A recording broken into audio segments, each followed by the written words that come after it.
simple, à quoi ressemblait ton enfance? D'où es-tu originaire? Parle-nous un peu de vous. Mes arrière-grands-parents viennent de Turquie, mais ils sont venus s'installer en Inde. Dans le sud du Kerala, un endroit appelé Wayana. C'est une belle station de montagne. Nous sommes 6 enfants à la maison, et je suis le 3e. Quand j'étais dans le ventre de ma mère, il eut une infection de l'utérus. Donc tous les médecins ont dit que l'enfant mourrait dans l'utérus. Et les médecins forçaient ma mère à avorter l'enfant. Mais elle est très dévouée à Allah, Dieu. Donc elle n'a pas accepté le conseil d'aucune personne. Elle a prié Allah en disant, « Allah, la vie t'appartient. Je sais que tu peux donner la vie. Si tu donnes la vie à ce bébé, je te dédierai ce bébé. » C'était son offrande ou une reddition. Et miraculeusement je suis né, pensant que je mourrais dans l'utérus. Parce que j'ai été dédié à Dieu, mes parents ne m'ont pas envoyé à l'école. Donc mon enfance fut très mauvaise, parce que quand mes frères, sœurs et voisins allaient tous à l'école, je n'avais pas la liberté d'y aller, parce que j'appartenais à Dieu.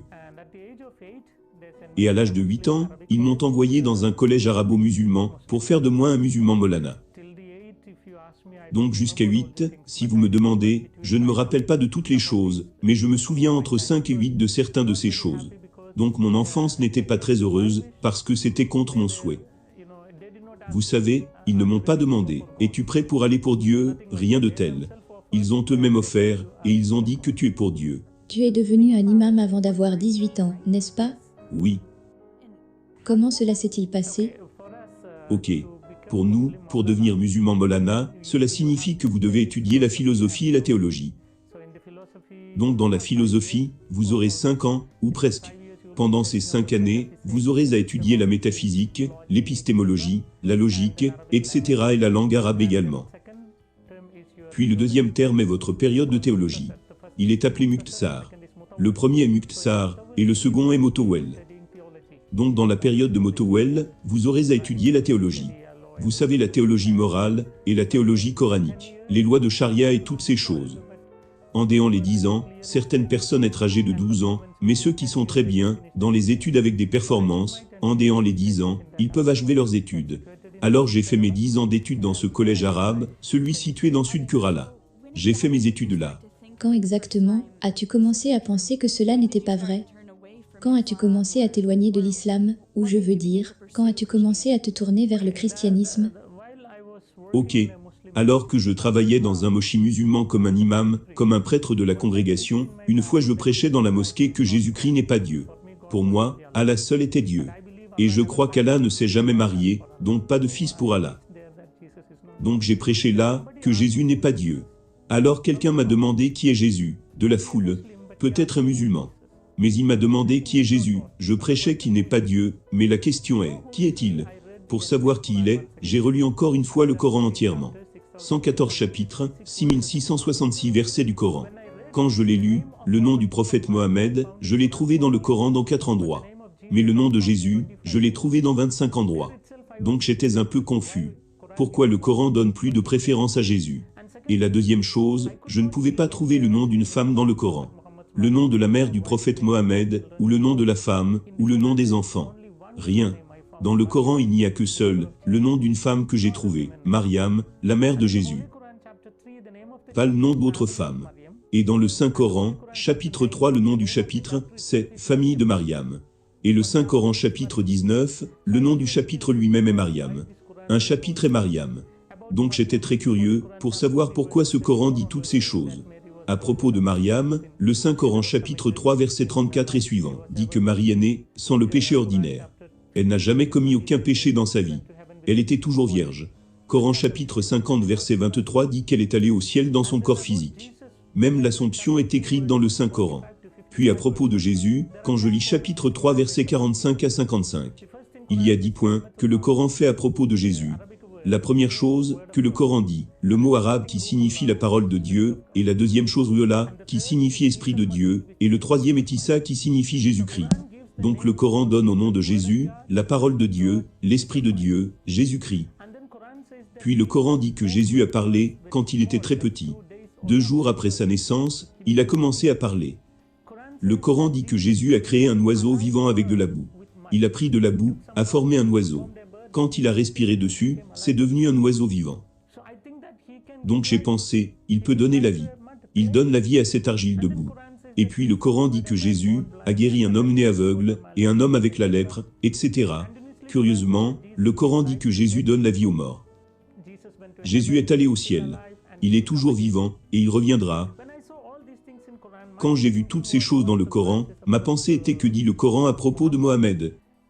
Vous savez, selon le Coran, le prophète Mohammed n'est pas la parole de Dieu, pas l'esprit de Dieu. N'a jamais parlé, quand il était âgé de 2 jours. N'a jamais créé un oiseau avec de la boue. N'a guéri aucun malade. N'a jamais ressuscité de mort. Il est lui-même mort, et selon l'islam, il n'est pas vivant, et il ne reviendra pas. Donc il y a beaucoup de différences entre ces 2 prophètes. Je n'appelais pas Jésus comme Dieu. Vous savez que mon idée était qu'il était un prophète, mais il est un prophète plus grand que Mohammed. Donc un jour je suis allé voir mon professeur, celui qui m'a enseigné pendant 10 ans au collège arabe, et je lui ai demandé, « Professeur, comment Dieu a créé l'univers ?» Et il a dit que Dieu a créé l'univers par la parole. Par la parole. Puis ma question fut, la parole est créateur ou création? Clairement. Ma question est, la parole de Dieu est créateur ou création? Le Coran dit que Jésus est la parole de Dieu. Si mon professeur répond que la parole de Dieu est créateur, cela signifie que Jésus est créateur. Donc les musulmans devraient devenir chrétiens. Supposons qu'ils répondent que la parole est création, il sera piégé. Vous savez pourquoi? Il a dit que toutes choses furent créées par la parole. Suppose qu'ils disent que la parole est création, alors comment Dieu a-t-il créé le monde? Donc il ne pouvait pas dire que la parole est créateur, il ne pouvait pas dire que la parole est création. Donc il fut assez en colère, il m'a poussé hors de la salle et a dit, « La parole n'est pas le créateur, ni la création. Sors d'ici. » Ils disent que la parole est création. Ils essaient de prouver. Ils disent que la parole n'est pas le créateur, n'est pas la création. Mais pas Dieu, pas Dieu. Pas le créateur, pas la création. Donc pas Dieu, et également pas la création. Aussi qu'ils ne sont pas égaux avec Dieu, c'est tout leur problème. Donc quand il a dit ça, j'ai dit à mon professeur, la parole n'est pas le créateur, pas la création, c'est pourquoi les chrétiens disent que la parole est fils de Dieu. Puis il m'a dit, s'il y avait un fils pour Dieu, je dois lui montrer la femme de Dieu. Sans aucune femme, aucune chance d'avoir un fils. Alors j'ai montré une partie du Coran. Le Coran dit que Dieu peut voir sans les yeux. Dieu peut parler sans la langue. Dieu peut entendre sans les oreilles. C'est écrit dans le Coran, j'ai dit, si c'est le cas, il peut avoir un fils sans une femme. Donc là nous avons une énorme argumentation. J'ai pris mon Coran, je l'ai gardé sur ma poitrine, et j'ai dit, Allah, dis-moi ce que je devrais faire, parce que ton Coran dit que Jésus est toujours vivant, et que Mohammed n'est plus. Dis-moi qui devrais-je accepter? Après ma prière j'ai ouvert le Coran. Quand j'ai ouvert le Coran, j'ai vu le chapitre 10 verset 94. Vous savez ce que dit le Coran?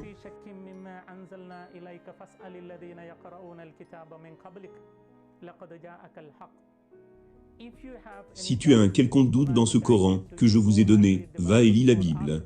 Ou demande aux gens, à ceux qui lisent la Bible. La vérité est déjà révélée. Donc si vous me demandez, qui a fait de moi un chrétien, ce n'est aucun père, ce n'est aucune nonne, ce n'est aucun évêque, ce n'est aucun cardinal, ce n'est pas même le pape. Mais le Saint-Coran m'a converti au christianisme. Donc après avoir vu cela, j'ai décidé d'étudier la Bible, et je suis allé dans un centre de retraite appelé le Centre de la Retraite Divine, qui est en Inde. Nous avons 7 langues de retraite. Beaucoup de personnes y viennent chaque semaine. Vous savez, chaque semaine du lundi au vendredi, il y a retraite résidentielle. Beaucoup d'hindous, musulmans et chrétiens, et différentes dénominations de partout le monde, les gens viennent là-bas. Donc je suis allé là-bas, pour faire mes études bibliques. C'est comme ça que j'ai eu une relation avec le christianisme. Ok. Est-ce à ce moment-là que tu as décidé de devenir chrétien? Ce n'était pas immédiatement après mon arrivée. J'ai assisté premièrement à une retraite, et je n'étais pas très heureux. J'avais moins de 19 ans, pas encore.